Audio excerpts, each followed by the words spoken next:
He actually laughed. Right there in the war room, with the final cut blasting on the big screen and the countdown clock ticking toward midnight launch. I said it plain as day. The sync rights on this track aren't cleared. Derek, hair perfect, sleeves rolled, sipping something expensive from a glass bottle like he was already in the Super Bowl spotlight, grinned that $1 million grin and said, "It's some indie kid out of Austin. Who's gonna sue us?" Then he walked off. Just like that. I stood there with my laptop still open, the red highlight on track ID 47B still pulsing on the shared screen. Red for danger. Red for do not launch without written clearance. Red for the clause I'd written into our system myself 3 years earlier after we'd already lost 7 figures on a similar screw-up. That was December 29th. I'd been at Apex Media Group for 9 years. Longer than Derek. Longer than the entire current C-suite. I built the clearance matrix from the ground up. I'm the reason we have a color-coded risk grid, automated flags, archived threads, and a locked folder that even the CEO can't delete. They call me compliance. I call it keeping the lights on. The campaign was massive, Super Bowl-sized, multi-platform, multi-language, dropping at midnight on New Year's Eve. The kind of splash that makes careers. The kind of splash that can also bankrupt a company if one piece of music isn't bulletproof. And this track wasn't. It was an unreleased cut from a rising Austin artist signed to Vortex Records, the label that once sued a major streamer for 6 months of background usage and won. Their contracts are iron. No implied clearance. No fair use in commercial sync. No, we'll fix it later. Written permission or nothing. And we had nothing. I'd flagged it in October. I'd flagged it again in November. I'd sent the Matrix update on December 15th with the exact clause highlighted. I'd pinged Derek directly on the 19th, the 23rd, and the morning of the 29th. Every message read. Every message ignored. So I did what I always do when arrogance meets a deadline. I documented. Screenshots. Timestamps. Asset IDs. Email threads forwarded to my personal drive and to the General Counsel's secure vault. A zip file labeled C47A_risk_log_deck29, sitting safe in 3 places. Because I've seen what happens when the music stops and the lawyers start. That night I drove home through the snow. Radio off. Stomach in knots. I knew the campaign would launch. I knew the label would notice. I knew exactly who would get the call when the cease and desist landed. And I knew it wouldn't be me. December 31st. Midnight. The campaign went live exactly as planned. You couldn't escape it. Hulu. YouTube. Instagram. TikTok. Roku. Even the airport screens at JFK and LAX. That dreamy, reverb-drenched indie track riding under slow-motion shots of fireworks, city lights, laughing couples. The tagline brighter, faster, together. By 8 a.m. New Year's Day, we had 4.1 million impressions. Derek posted a selfie in front of the media wall with the caption, "Creative risk is the only real innovation." It got picked up by Adage before noon. I sat on my couch in sweats, non-alcoholic cider in hand, watching the numbers climb and feeling the slow burn in my chest that comes right before everything explodes. At 10:47 a.m., the email hit.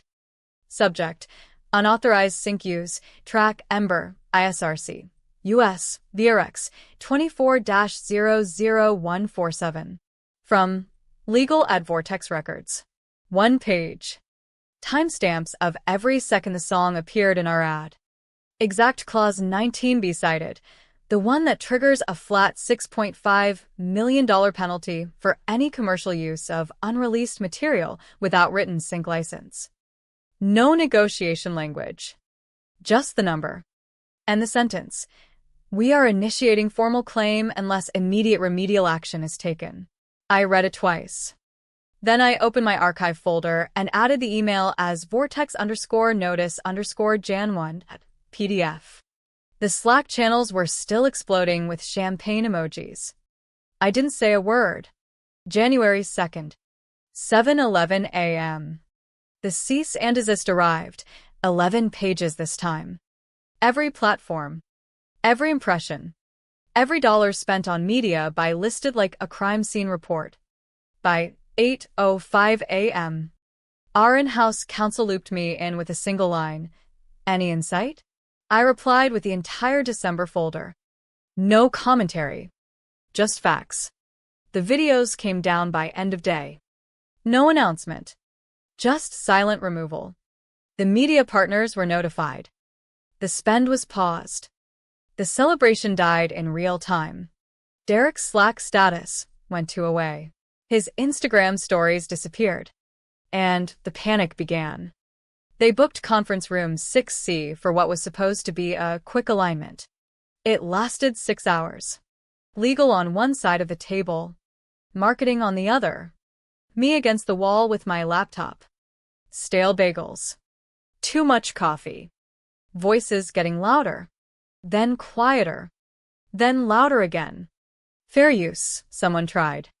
Legal shut that down in 4 seconds. Short sample. Repeating chorus under voiceover on a paid media buy? No. Can we say it was accidental? The room went dead quiet when our junior counsel, Mia, opened the 2021 policy addendum and read paragraph 3 aloud. In the event an executive authorizes or permits release of any commercial asset flagged as high-risk IP without written clearance on file, personal indemnity shall apply to any resulting claim or penalty. She looked up. This was added after the 2020 voiceover lawsuit. No override form exists for C-47A. None. The CFO's face changed. The CEO's face changed. Derek wasn't in the room. He was working remote. Mia kept reading. My name was on the original draft of that clause. I'd fought for the exact wording while sitting on my kitchen floor at 2 a.m. 3 years ago. I never thought I'd see it used like this. The meeting ended with one decision. Pull everything. Notify the board. Prepare for settlement talks. And schedule the external call with Vortex. The Zoom call was scheduled for 10 a.m. Sharp. Mandatory. Legal. Marketing. Finance.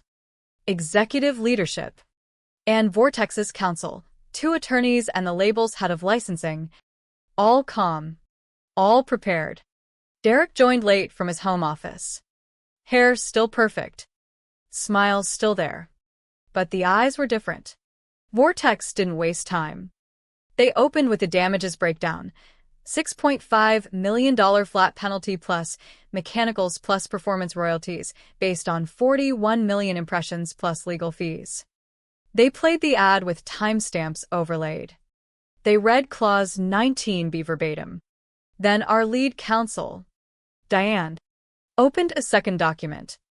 Before we discuss numbers, I'd like to read something for the record. She read the internal indemnity clause aloud. Slowly. Clearly. The Vortex attorneys leaned forward. We'll note the personal liability provision in our amended demand. Derek's face went white. The CEO spoke for the first time. We'll review internally and come back within 48 hours. Call ended. Diane closed her laptop and said, Derek. HR, and I need you on a separate line in 10 minutes. He never came back online. January 10th, 8:13 a.m. Memo from the CEO's office. Executive schedule adjustment. Derek Vale, Chief Marketing Officer, will be taking personal leave effective immediately pending conclusion of internal review. His photo vanished from the org chart by noon. His bio page 404D. His calendar went dark. No goodbye email. No farewell lunch. Just silence. The settlement was reached 3 weeks later. Under the $6.5 million. But not by much. Legal fees alone were brutal. The brand quietly relaunched Q1 with royalty-free library music that sounded like every other ad on television. I didn't get a bonus. I didn't get a plaque. What I got was better. The clearance matrix I built is now mandatory training. The risk log I kept is now the official postmortem. At the next all-hands, the CEO said, without naming anyone, we owe a debt to the team member whose documentation and process ownership prevented far greater damage. My name was mentioned once. No applause. Just a pause. And in the updated onboarding deck, under subsection 4B, there's a footnote, language originally drafted by compliance lead, see risk matrix version 6.2. That's all I ever wanted. Not glory. Not credit. Just the truth. Filed. Timestamped. And impossible to delete. Derek never came back. His LinkedIn went dark. Last anyone heard, he was exploring new opportunities. And me? I'm still here. Still the woman who notices the red flag before anyone else sees the fire. Still the one they call when the music stops and the lawyers start. And now, when someone in creative wants to use a cool track they found on Spotify, they check the matrix first. Because they finally understand. The paper trail always wins. And the woman who built it never blinked.